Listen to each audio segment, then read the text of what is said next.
Training camp's about to begin for the Jets, and that means we have position battles. It's a crowded room at wide receiver. Could there be a breakout player at tight end? Who's behind Brees Hall at running back? We're talking position battles at the offensive skill positions today on Locked On Jets. You are Locked On Jets, your daily New York Jets podcast. Part of the Locked On Podcast Network, your team every day.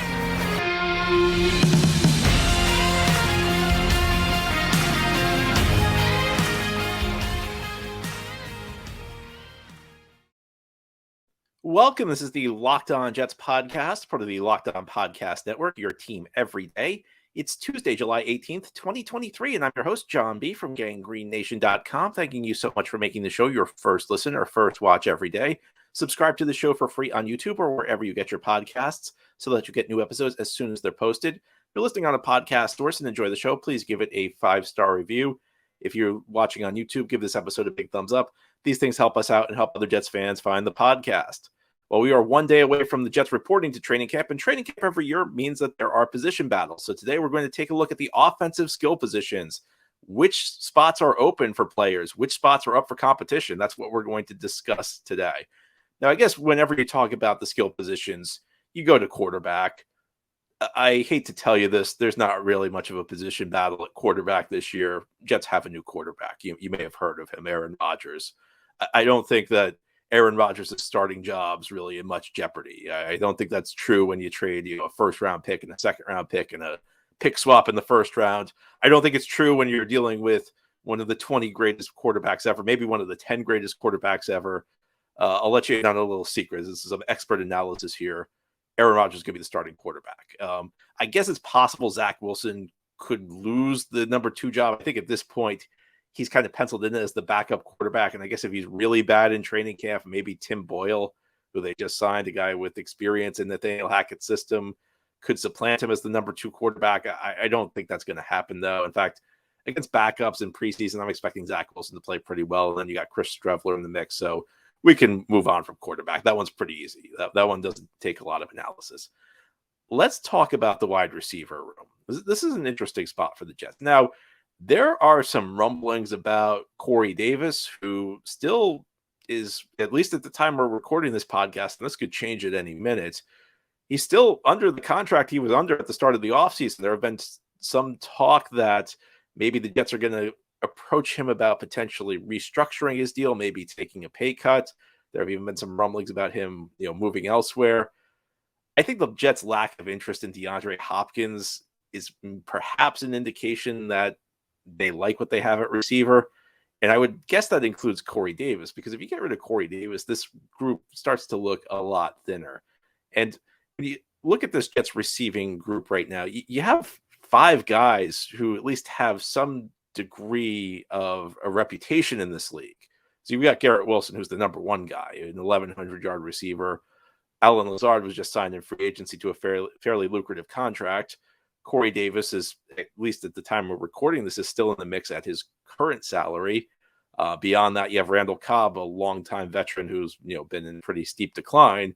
And you have Mecole Hardman, who was a former second-round pick of the Kansas City Chiefs, is shown to be a player who belongs in the NFL, maybe did not quite reach the expectations the Chiefs had for him when they drafted him all those years ago. And part of the reason I say that is if you go back to that point when the Chiefs drafted Mecole Hardman, I think that they kind of viewed him as the Jalen Waddle to Tyreek Hill. I think they were kind of aiming for what Miami has with the 2 speedsters at receiver, and Hardman, showed he belongs in the NFL. He was good enough to get a second contract in the league, but never really developed into the star level performer. And I the way I view this is not so much that there are guys battling for a starting role.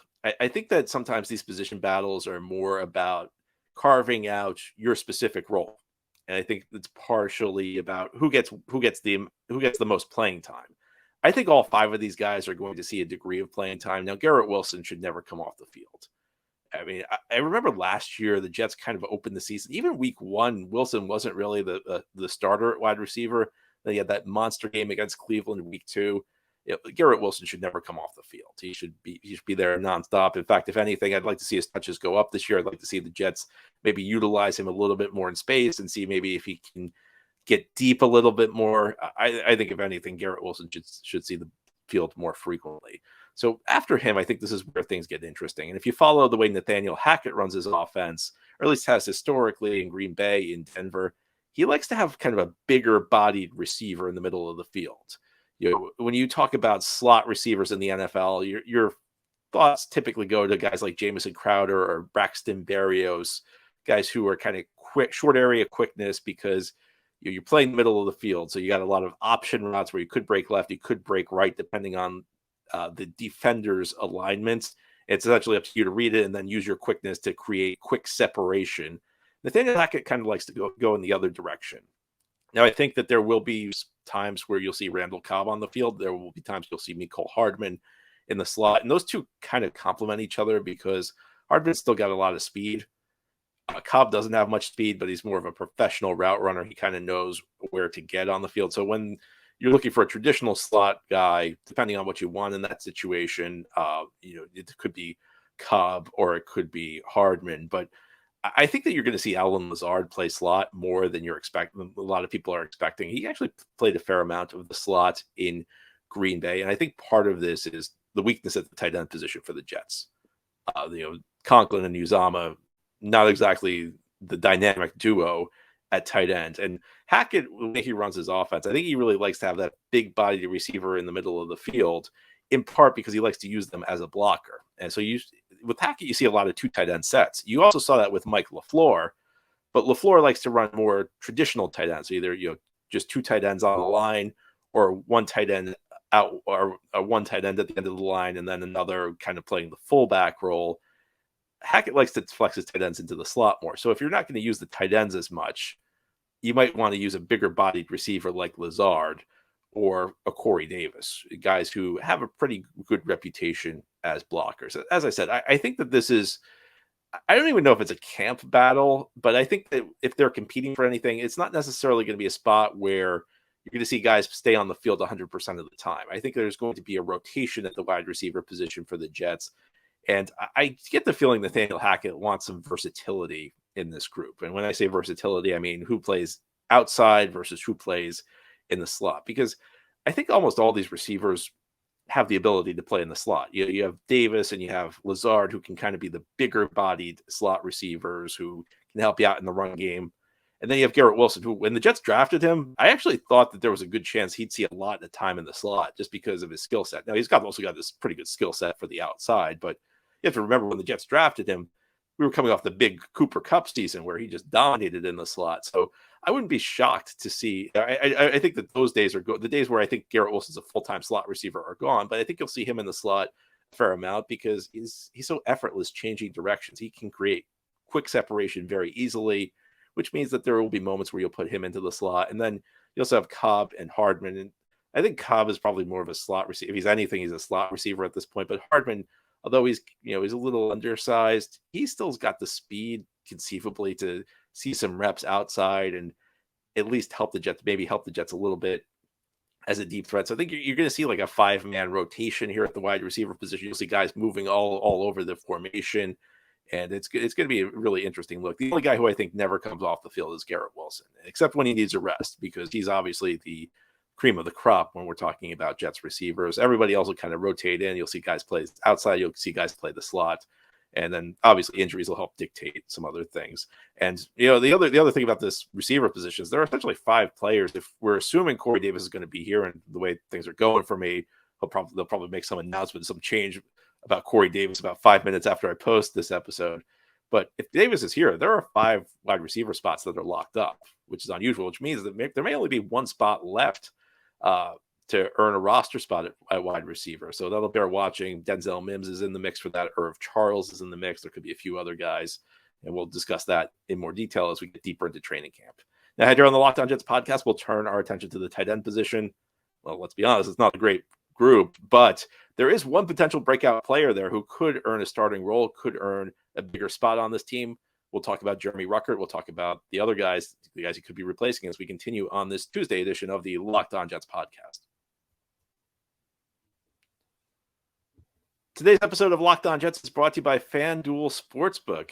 Take your first swing at betting Major League Baseball on FanDuel and get 10 times your first bet amount in bonus bets up to $200. That's right.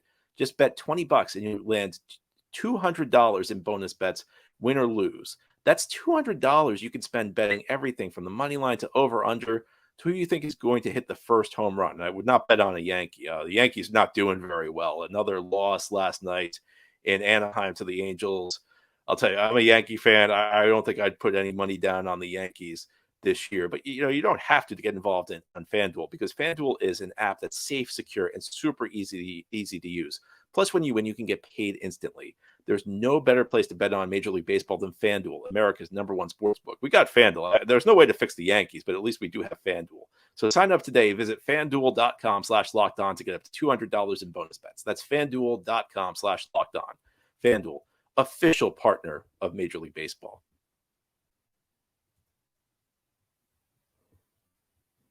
Thank you for making Locked On Jets your first listen or first watch every day. Big shout out to you everydayers, folks who listen to this podcast Monday through Friday. And if you're new to the show, this is a daily podcast. We do have new episodes each day through the week. We'll head into the season. We'll keep doing it through most of the off season. Today, we're talking about training camp, though. It's a very early stage of the 2023 year. Jets are about to report to training camp tomorrow. And we're looking at the offensive skill groups. We're looking at potential position battles on the offensive side of the ball for the players who will catch the ball, the players who will run the ball. And I've got my eyes at tight ends. Last year, the Jets signed 2 tight ends in free agency to fairly lucrative contracts, Tyler Conklin and CJ Uzama. Let's just say it did not work out very well. I mean, I guess Conklin's numbers were okay, but if you watch those games, Conklin was not really that good of a signing. And Uzama, I mean, you could look at the numbers do tell the story with Uzama. 2 very disappointing free agent signings. Will they bounce back this year with Aaron Rodgers? Well, look, I mean, I guess anybody's going to look better with a better quarterback throwing you the ball, but does that mean you're better, or does it just mean you have a better quarterback throwing? I mean, I could probably put better numbers up with Aaron Rodgers than with what the Jets had a quarterback a year ago. Doesn't mean I'm better, though. But there is some hope at the tight end position, and that's a player the Jets drafted late 3rd round last year, Jeremy Rucker.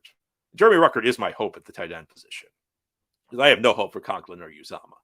But I remember when the Jets drafted Rucker, it was an intriguing pick. And part of the reason it was intriguing is that Rucker was on an offense at Ohio State where it almost felt like he was underutilized.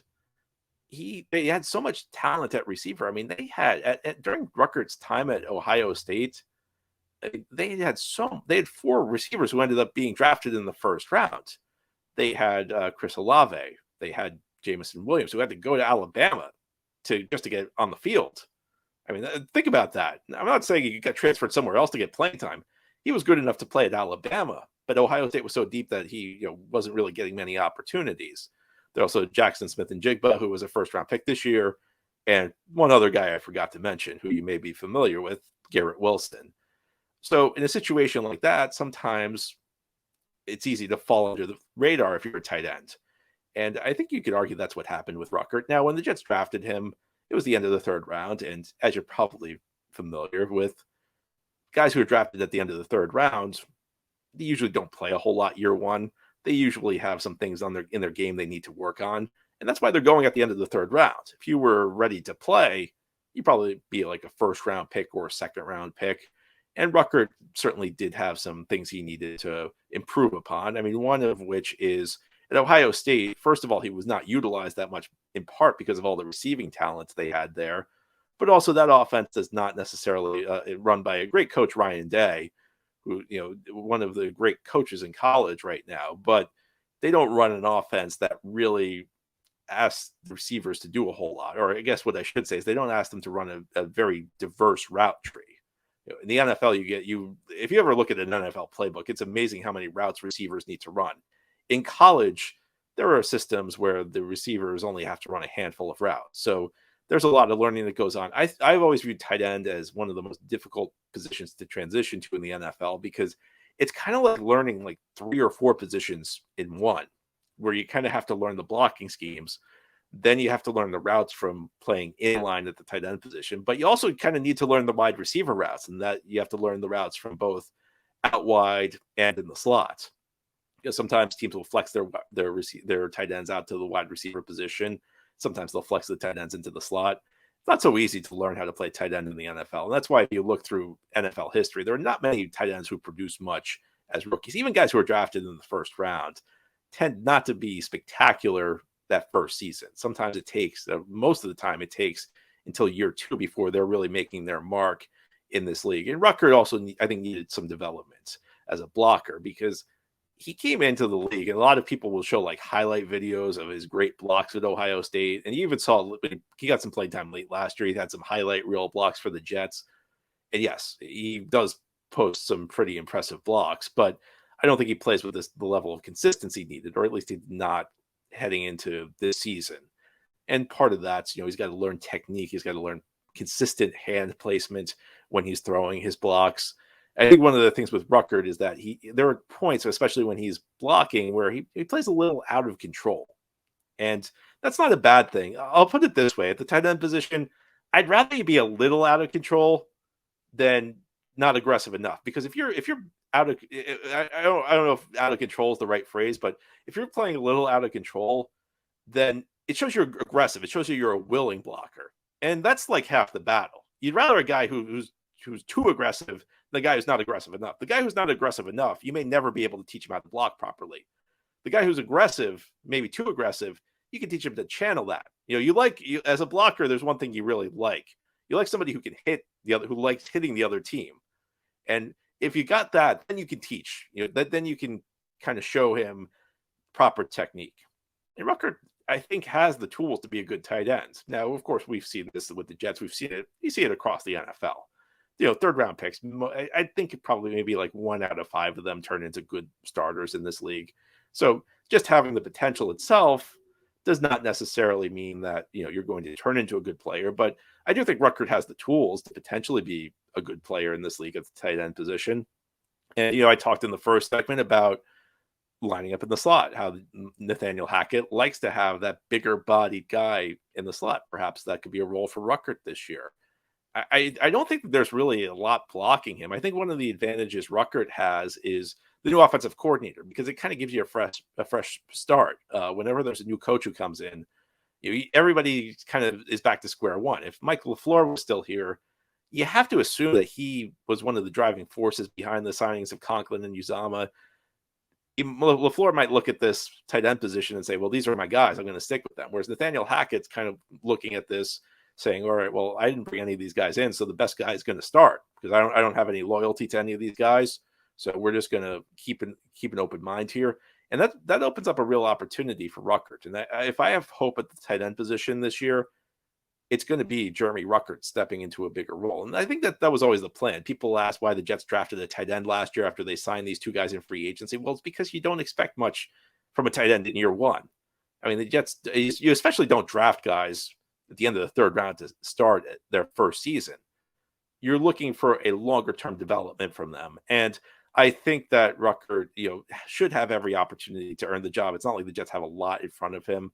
So Rucker breaking out and developing into a quality starting tight end would be a huge development for the Jets. A group that at the receiver position, they have a lot of credible players, but still could use an upgrade at spots. Well, if Jeremy Rucker steps up, that's the kind of thing that improves your receiver position, and it also improves your blocking. And I think offensive line is another question area. Jets, the bottom line here is the Jets could really use Jeremy Rucker stepping up into a bigger role. Now, here on the Locked On Jets podcast, we'll close out this Tuesday episode, our look at skill position players, position battles. We're going to turn to running back. Breece Hall's coming off an injury. Who's behind him? I think that one could be wide open. We'll discuss a little bit further as we continue this Tuesday edition of the Locked On Jets podcast. This is the Locked On Jets podcast here on this Tuesday. We're talking about training camp. The Jets are about to report tomorrow, and we're looking at the skill positions. A lot of focus this time of year is always about training camp battles. We've talked about the mix at wide receiver. We've talked about a potential breakout player at the tight end position. What about running back? Now, we know Breece Hall is the best running back on this team. We don't know quite what his recovery looks like yet. It's entirely possible Breece Hall could begin training camp on the physically unable to perform list. It's entirely possible, he may not be ready for week 1. And these are things you need to prepare for. Now, you hope for the best, of course. It would be the best case scenario for the Jets if Breece Hall is ready for the start of the season. But even if he is, I've been saying this through the spring, through the summer, and I continue to believe it. Jets got to be cautious with the way Breece comes back, because you want him fully healthy for the stretch run this year. Jets really missed Breece down the stretch a year ago. You want him really feeling good about things as we turn the page from September and October into November and December. And behind Breece, Jets have like a couple of young running backs who are a bit up in the air. You have Michael Carter, who a year ago you felt, or at least I felt, much better about than I do right now. And look, I understand the blocking wasn't good last year, but the fact of the matter is Michael Carter was losing touches to Ty Johnson a year ago down the stretch. Not a good sign. With all due respect to Ty Johnson, who, for all of his faults, actually, I think did carry the ball pretty well down the stretch in 2022. You don't want to be losing touches to Ty Johnson, especially when you entered the year viewed as one of the stronger players on the roster, which is what Michael Carter was. And he got off to a good start last year. I think the first game at least against Baltimore, he ran the ball really effectively. And for whatever reason, it just did not click. He was very inconsistent through the season. I actually found some stats that were interesting that suggested that Carter was better on gap running plays than zone running plays. But going through the film, I'm not sure how much I buy into that. I think there were just some games where Carter had it going. There were some games where the Jets blocked pretty well up front. But most of the season was ugly for Carter. Behind him, you have Bam Knight, who flashed a little bit. Bam Knight was very up and down last year. The first 3 games, he was excellent. In fact, I thought the Jets really had something. He had a very nice touchdown run in their road loss to Buffalo last year. And then at that point, really did not do a whole lot. But again, offensive line was not that good. So Bam Knight's interesting. I think Bam Knight has the ability to create his own yardage. And then you have Izzy Abanikanda, who the Jets drafted day 3 this year out of Pittsburgh. Guy I had my eye on. And I usually try and keep the expectations very low for day 3 picks because, well, they're day 3 picks. Kind of a corollary to what I said about Rucker. Everything I said about Rucker applies even greater to day 3 picks, because if you were really that good of a prospect, usually you go day 1 or day 2. That said, with Abanikanda, he plays running back, and you see it every single year in the NFL. You'll see guys stepping into bigger roles. You'll see guys who come out of nowhere at the running back position. Running backs become a very interchangeable spot. And you can look across the league at some of the running backs who are struggling to get the paydays that they want. It's not that hard, or at least relatively speaking. Nothing's easy in the NFL, especially when you're talking about building a roster. But relative to other spots, it's easier to find a running back than it is practically any other position. And part of this is because a lot of running back success or failure is based on the quality of your blocking. But it's just become a position that it's not as hard to find quality players. And Abanikanda, one of the reasons I have my eye on Abanikanda is just his speed, his potential for big plays. And when I look at the running back position in the NFL these days, I think there are 2 things that really kind of stick out to me that where you add surplus value. One is the ability to hit a home run. And because once you get down the field, once you get like 10, 15 yards down the field, it's all about your ability to either run away from defenders or make guys miss in space. The importance of blocking is not as big down the field. In fact, it's practically gone. Whereas, the first 3 to 4 yards, you're very dependent on blocking. Yeah, if a guy runs through the line untouched, you can make him miss. You can run through arm tackles, but you're really dependent on blocking those first 3 to 4 yards. And if you look through some of the numbers, there's not a big difference between the great back and the okay back or the bad back the first 5 yards. It's really about who produces the big plays. And the second thing I have my eye on is receiving skills, because it is a passing league. So a running back who can create a mismatch, who gives linebackers and safeties problems one-on-one, or a running back who understands how to run a fairly diverse route tree, a running back who understands how to settle into a zone, how to read a coverage. That's a big advantage. Now, Abanikanda, I don't know what he's going to provide as a receiver, but I think he's got the ability to potentially hit some home runs. And perhaps that's the type of thing that can help the Jets bring Breece Hall along more slowly, or at least allow Breece Hall to come along at his own pace. And I think Bam Knight also has a little bit of speed. I saw him make some guys miss last year. I saw him make some big plays. To be honest with you, Carter's the guy I'm probably most down on, because I went back and I reassessed his rookie season.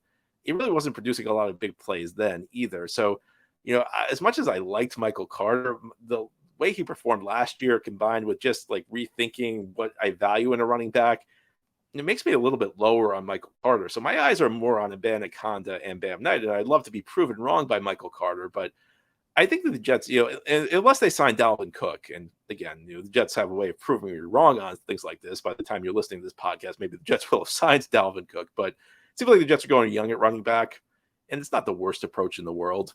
I think Cook at the right price makes sense for the Jets, but I don't have a big issue with going young at running back because, again, there are always guys who step up, always guys who come out of nowhere and produce quality play for you at the running back position like Bam Knight did for a couple of games at least last year. And maybe one of these young guys can kind of be the complement to Breece Hall and help the Jets get through the early part of the season and then kind of slide into a lesser role as Breece gets stronger through the course of the 2023 season. Anyway, that's all for today's episode. This has been the Locked On Jets podcast, part of the Locked On Podcast Network. Your team every day is our motto. As always, if you enjoy the show, hit the subscribe button where you're watching or listening so that you'll never miss an episode. If you're listening on a podcast source, please give the show a 5-star review. If you're watching on YouTube, give this episode a big thumbs up. These things help us out and help other Jets fans find Locked On Jets. Hope you have a great Tuesday, everybody. Send in your mailbag questions. Tomorrow, we're going to have our weekly mailbag unless some news breaks like it kept happening last week. But we're going to try and do the mailbag, so send in your questions.